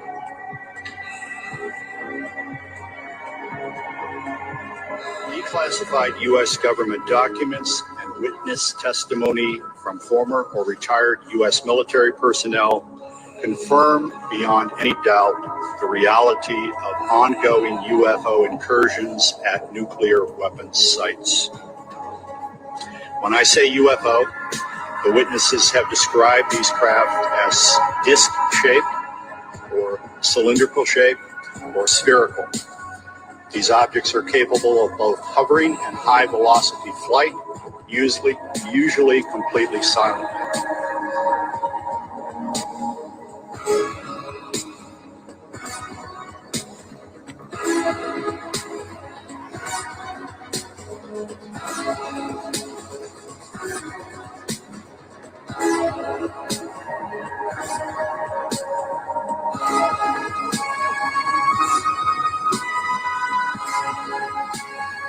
There are three major icons used in the cremation of care ritual.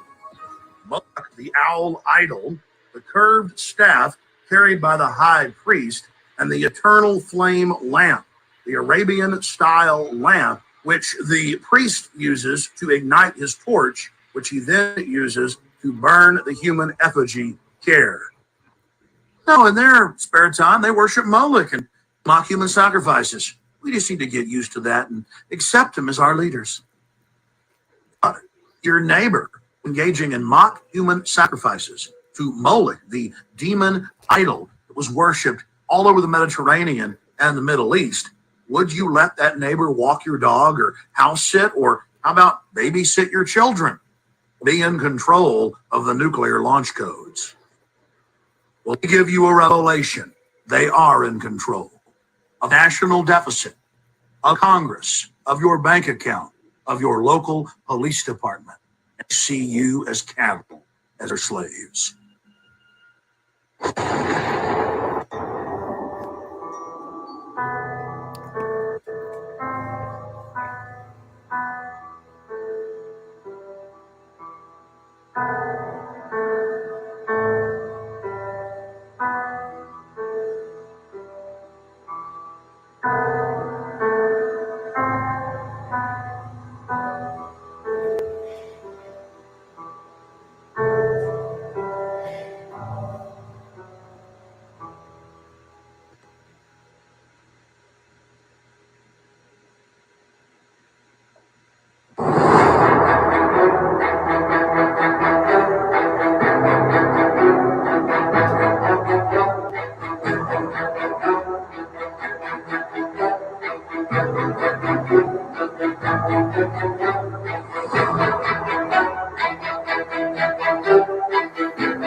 J'ai une idée perverse. On va tous se faire les cornes. Allez. Comme ça, on ne pourra plus dire que je suis le seul à le faire. On se fait tous les cornes.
Worst act of destruction since the World Trade Center bombing.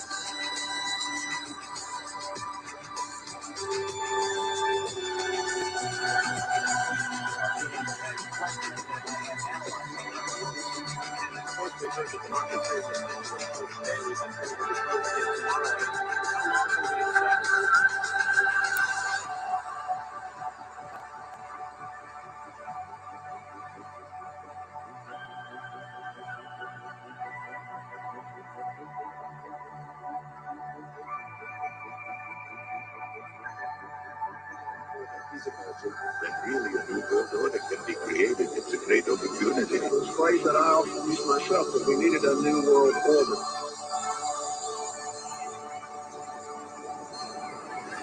Those people who have been yelling, "Oh, the UN's going to take over global Conspiracy theorists. they've been crazy, but now they're right. Yeah, well, when Geithner, It's happening. When Geithner said he would be open to the idea of a global currency last week, those conspiracy people had said and suggested that for years. You're not wrong.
George Bush takes his inspiration from what he learned in Skull and Bones and from the Bohemian Grove, these evil organizations that perpetrate the ugly things that these criminals are doing to this country for which they must be held accountable.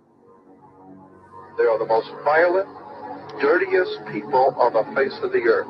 Somewhere, Americans are going to have to take their country back and start finding out who are these people. Who are these people we call our representatives, the Bushes? George Bush, the president, his father, went around the country talking about a new world order. The people who are running this country from behind the scenes do not care a thing about Americans or bloodshed anywhere.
This government uses fear and depression as their major tools of oppression, and we have to understand we can't be scared, we can't be depressed, we have to think positively, we have to do good things, and it's not about me, it's not about individuals, it's about all of us standing up for what's right, and when we all stand up, that's going to be the significant amount of change that we're going to see in this world. That's going to be the time where we're going to take this country back for what it's supposed to be, truth, liberty, and love, and that's the main principles behind We Are Change, standing up there as individuals, empowering ourselves and motivating more people to stand up with themselves, you know. And again, don't ever be afraid to be who you are. Don't ever be afraid to speak what you know.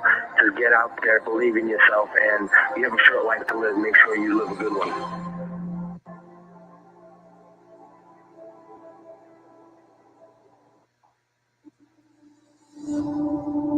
There's a worldwide revolution going on. In my opinion, the young generation of white, black, brown, whatever else there is, you're living at a time of extremism, a time of revolution. What is it revolting against? The power structure. The American power structure? No. The French power structure? No. The English power structure? No. Then what power structure? An international Western power structure.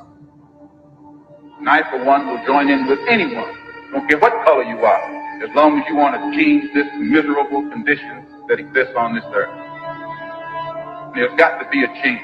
People in power have misused it, and now there has to be a change, and a better world has to be built, and the only way it's going to be built is with extreme effort.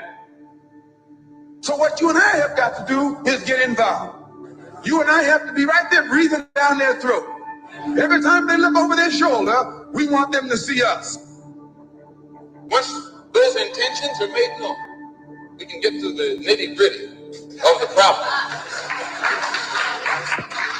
We can get to the core of the problem. We can get to the root of the problem. And then we can correct the problem.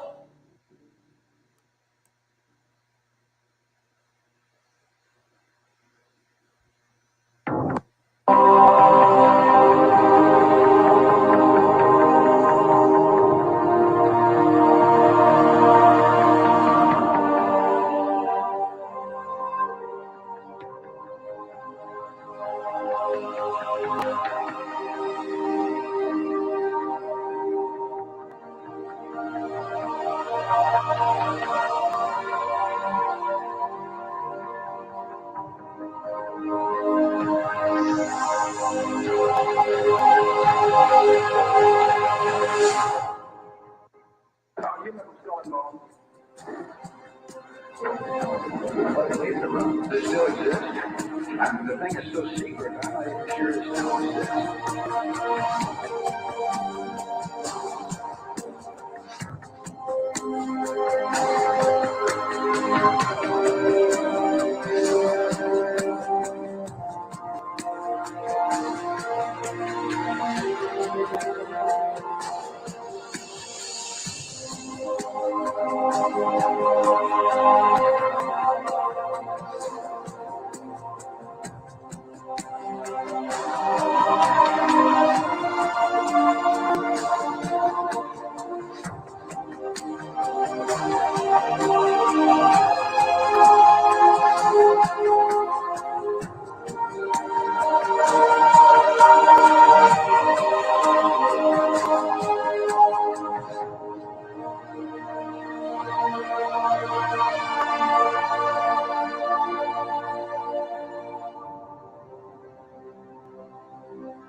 Thousands of years, tends to be kept in the bowels of these blood oath secret societies. And by that I mean the Shriners, the Freemasons, the Oddfellows, the Illuminati, the Order of the Palladium. There are literally dozens of names down throughout the centuries that this goes by. But it has to be in one of these groups where you have to swear to kill a fellow member of the society if they reveal the secrets, or you yourself be killed by a member of the society if you reveal the secrets. That's what blood oaths are. That's what blood oaths are. And they start out bad, but they get worse as you go up in the organization. Their whole purpose throughout history has been to teach a small number of people how to become adept at controlling everyone else and presenting their societies as desirable to the profane, so that you'll go knock on the door and say, hey, can I be a member and be initiated, with the promise of learning some great secret. What is that secret? The secret is what I have just told you this morning. The secret is how to control everybody else. And you never understand how to control everybody else until you get to the top of this pyramid of initiation. Most people never make it past the third step. All above that are carefully chosen and nurtured and taught.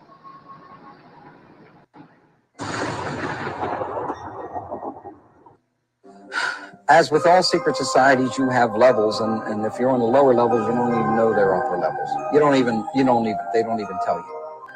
Weishaupt saw in the ancient orders of Freemasonry an opportunity to commission foot soldiers for his cause of world domination. He wrote that none is better than the 3 lower degrees of Freemasonry. The public accustomed to it expects little from it and therefore takes little notice of it.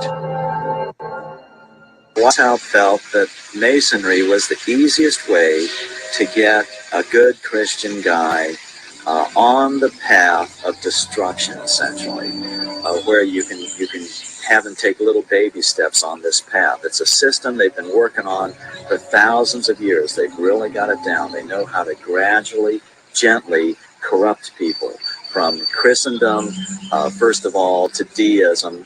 Of course, deism is where, yes, God started the world, but then he took off, and he has no place in the affairs of men now. And so you don't have to worry about God. You don't have to worry about heaven and hell. You just kind of do your thing, and everything will be okay. Deism to atheism is the next step. Atheism, where you claim there is no God. And then, of course, the next step is out and out Satanism. And interestingly enough, Satanists know there's God, know there's a heaven and hell, and they just choose hell, and they choose to drag as many people into hell as they can.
The religion of Masonry, while often cloaked with Christian titles, is actually based upon the ancient mystery religion of Babylon and Egypt.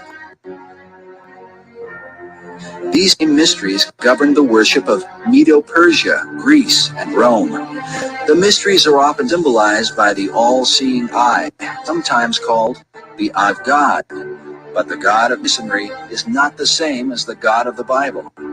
None was more adamant about this point than the man considered by many to be the most influential Mason of all time, Albert Pike.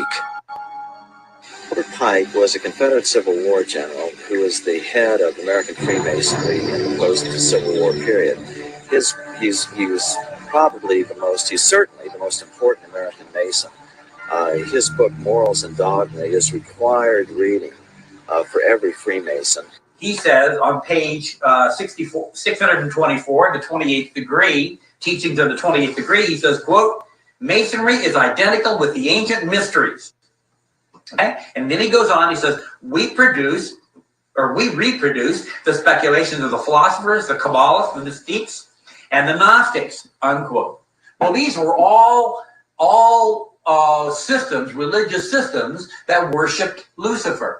Pike probably mistakenly reveals his true intent because he speaks of Lucifer frequently. Now see, Masons distinguish between Lucifer and Satan. Masons believe that Lucifer is the light bearer, the good God, and that the Christian God is called Adonai, the evil God. They use as their justification that if the Christian God was a good God, then there wouldn't be this Garden of Eden problem where because you ate of the apple, now you have to suffer and you have to, the sweat of your brow, you have to make your living. Well, women have to give birth in pain, etc. You know, no good father would do that to his children. So the Christian God is the evil God, where Lucifer is the good God because he'll give you everything you want. He'll fulfill your every desire. In 1908, French occult expert Copin Albancelli wrote, certain Masonic societies exist which are satanic, not in the sense that the devil comes to preside at their meeting, but in that their initiates profess the cult of Lucifer. They adore him as the true God, and they are animated by an implacable hatred against the Christian God, whom they declare to be an impostor. Perhaps Albert Pike's most controversial quote is this one. The true and pure philosophic religion is the belief in Lucifer, the equal of Adonai. But Lucifer, God of light, is struggling for humanity against Adonai, the God of darkness and evil. Because of this, occult author Edith Starr Miller wrote, Luciferian occultism controls Freemasonry. It is important to remember that the lower ranks of Masonry are largely unaware of the deception of their leaders. Master Mason Manly P. Hall, who said that when the Mason learns the mystery of his craft, the seething energies of Lucifer are in his hands, also made it clear that Freemasonry is a fraternity within a fraternity, an outer organization concealing an inner brotherhood of the elect. Meanwhile, Albert Pike wrote in his famous Morals and Dogma that symbols are displayed to the initiate, but he is intentionally misled by false interpretations. It is not intended that he shall understand them, but it is intended that he'll imagine that he shall understand them. Their whole goal with this philosophy is to teach all men and women that the only end of life is to seek the utmost pleasure and happiness that you can get out of it, because when you die, there's nothing else. That's what they teach. That's what they want you to be. They don't want laws against sexual promiscuity. That's why they don't want families. That's why they don't want marriage. That's why they encourage homosexuality. There's a method to their madness. There's really not much method to yours. because you're operating from a place of ignorance. And until you change that, you're going to be bumbling around, bumping into each other, saying and doing the wrong things, not understanding the nature of your enemy. And if you don't understand the nature of your enemy and the weapons they use, you cannot fight that enemy. You can't fight the battle. You wouldn't even be on the battlefield. That's why you're losing the war. And I can assure you, you're losing the war. Doesn't mean it can't be turned around. It'll never be turned around until you learn what you need to know. It is simply the fact that certain of their members worship Lucifer, and that they keep that secret from the overwhelming majority of their own members, and certainly the public is never to know this fact if they can help it. And the evidence to support that conclusion is ample, but only to one who cares enough to look for it. The problem with most people is they don't care enough to look for anything. The secrecy is because, folks, the real secret of Mystery Babylon is how to control everyone else. And if they reveal these secrets, they won't have the control, for it'll be in the hands of everyone. That is the greatest secret of the secret societies. And I can tell you now that most of us have been living in fantasy land for all of our lives.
How in the world did you ever get involved in praying to demon spirits? A fellow that had been on a particular ship with me, he told me, "Hey, I got something fantastic to tell you." He said, "I am affiliated with people that speak with the spirits of the dead. How would you like to talk to the spirit of your dead mother?" And I was shocked. I was shocked. He said, "You would be afraid of talking to the spirit of your dead mother, would you?" Well, I said, "I'll tell you what, I would have to give that some thought. That's something I never thought about before in my life." Most of us probably haven't. A little afraid of something like that. Well, he said, you know, it's written all over your face. You're afraid of going to a seance. But he says, "I know you're going to come." And then he started telling me how brave I was when I was aboard ship, different things. He says, "You're not the same man, you're changed. You're chicken." That's all I needed to hear. I said, "When do we go to a seance?" So one Saturday evening, we were in the place. It was her first time, very beautiful. I played the medium. I was a lady.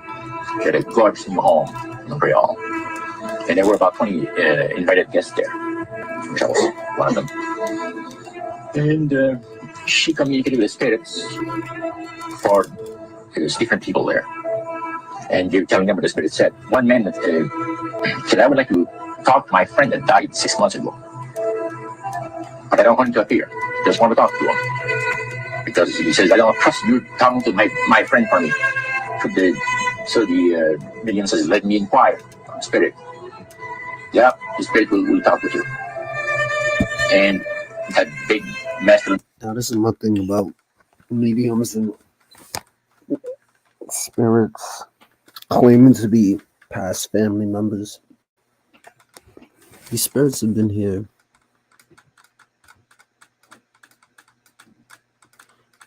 in a land beyond time, which means from your birth. everybody you've ran into, everybody your parents have ran into, they see these things.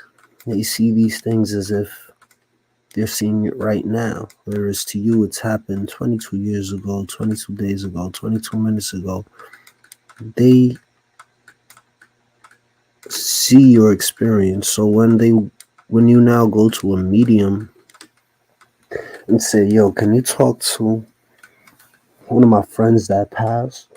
A spirit that's been watching you and your family for generations can easily imitate somebody that they've been studying, for less of a better term. You know what I'm saying? So that's just my take on that aspect of spirituality and all that. You know, mediums and psychic readers and stuff like that. Voice was heard in the place. Says, "Hi, friend. It's nice of you to ask for me to talk with you." And they had a little chat. And after it was over, Frank says, "This is the greatest thing on earth, to be able to talk with the spirits of the dead." Then the medium said, "We have a very special surprise tonight for you people. A spirit will manifest itself openly here in a few minutes. And it's like a big gust of wind hit the building. And right through the wall. And the lights were terribly bright, but they were like glittering lights. A couple of floor lamps and maybe some of these. And that translucent being seemed to come right out of the wall." How did you feel at that moment? It's almost like my heart stopped a little bit. Very weird feeling. So it was a lady in a beautiful evening gown, floor-length. And she said to Mary, "My dear sister, you are so wonderful to have asked for me." And Mary fainted and fell right off her chair on the floor. And a couple of guys jumped up and picked her up and started gone. That was the beginning of it. That's how you got into it. Yeah. So after a while, you see, there's something interesting about the human mind. You can adjust an awful lot of stuff. You can adjust to a lot of things that would terrify you to begin with. After a while, they become common and ordinary. So you mean contact with the supernatural can become commonplace and ordinary and doesn't bother anybody? In other words, the more that you do it, you're not uncomfortable. That's right. It's just not an uneasy feeling. Yeah. So how did you feel about it? Then I got into a secret society that worship the spirits, you see. Now how is that different from the seance, Roger? It happens that the seance I'm not involved in many ways. But when you get into a secret society of spirit worshippers, then, and especially when you're invited there by the direction of the higher ups in the spirit world, you never get out of there alive. And this is exactly what my friend and I were up against. We didn't know anything about. And there was a very, very popular big band, jazz band, yeah, very famous. And one night we went to one of these seances, and he was with his wife. So Roger, you're at this restaurant. What happened? We sat there and we had our favorite alcoholic beverages, you know. And as we talked, the band leader says, "I want power. I go right to the source of power." And he says, "How do you think that I became famous the way that I am?" Well, I said, "You must have had some good luck." Well, he says, "There's no such thing as good luck." He says, "There's either some power working for you somewhere, or you don't get ahead in this world." Not in my type of occupation. So it went from there that we got talking about spirit worship.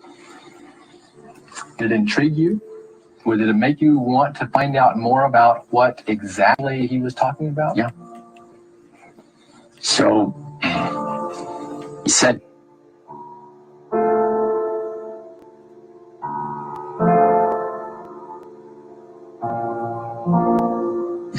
the supposed spirits of the dead that you're talking with are demon spirits. You're fallen angels. beautiful beings. Just said it out, just like. Oh yeah. It didn't make you uneasy when he said they were. Well, you know, it shocked you a little bit. You know, something that you first hear mentioned to you. He said, "You guys have got a great future ahead of you, because we've been told." The high priest of our society, secret society, has been told that the master has very special plans for you to do. Now, what did he mean by the master? Satan. And we were interested to hear more about it. And he told us, he says, look, we worship spirits. We worship Lucifer and all his angels. They're just as beautiful as they did before they were cast out of heaven. There was a misunderstanding in the whole thing. He said, among the inhabitants of the galaxies. And he says, our master was misunderstood. And God did not bear with him like he does with people that make mistakes today. So we're in a warfare, good against evil. And we happen to be the evil ones, but we're not that bad. He says, I look at this business between the force of good and evil. He says, you believe in one person believe in God, and everyone believes in Lucifer. It's like politics. So the great controversy is real. And you heard someone talk about it that's on the other side. And to these people, they are sold to the fact that Christ will not return to this planet with power and great glory. He's going to abdicate all claims to the planet, because the high priest once said that Christ will abdicate all claims to the planet because he knows that it is lawfully and rightfully Satan's.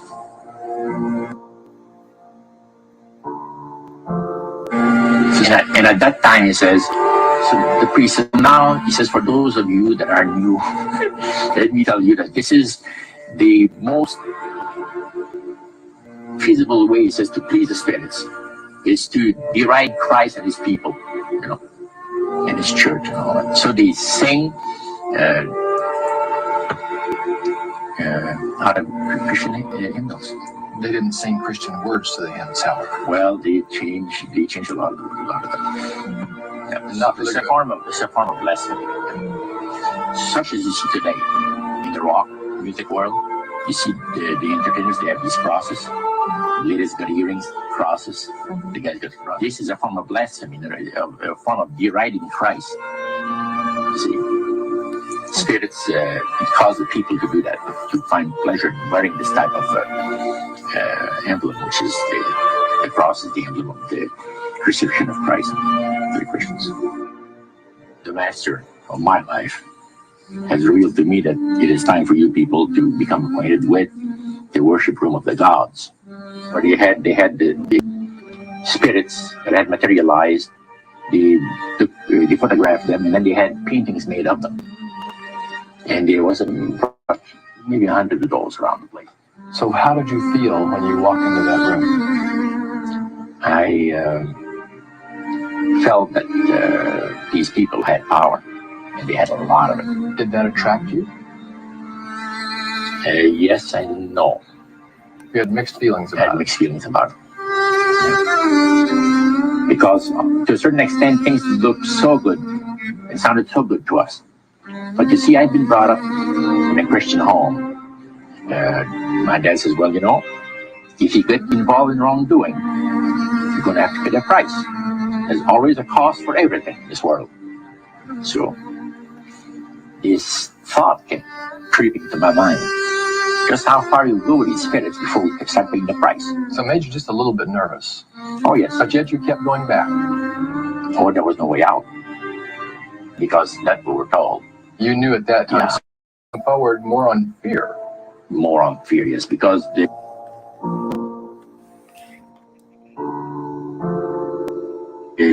high priest said that the master had special plans for us in our lives. And that no one ever went into this society unless they were invited by the spirits. See, so that was made very clear. In reality, Roger, you were chosen by high-powered demon spirits to be a part of their human special privileged group. We're gonna have to part 2 of this, but you already know the vibes, man. Everybody, stay vigilant and all that.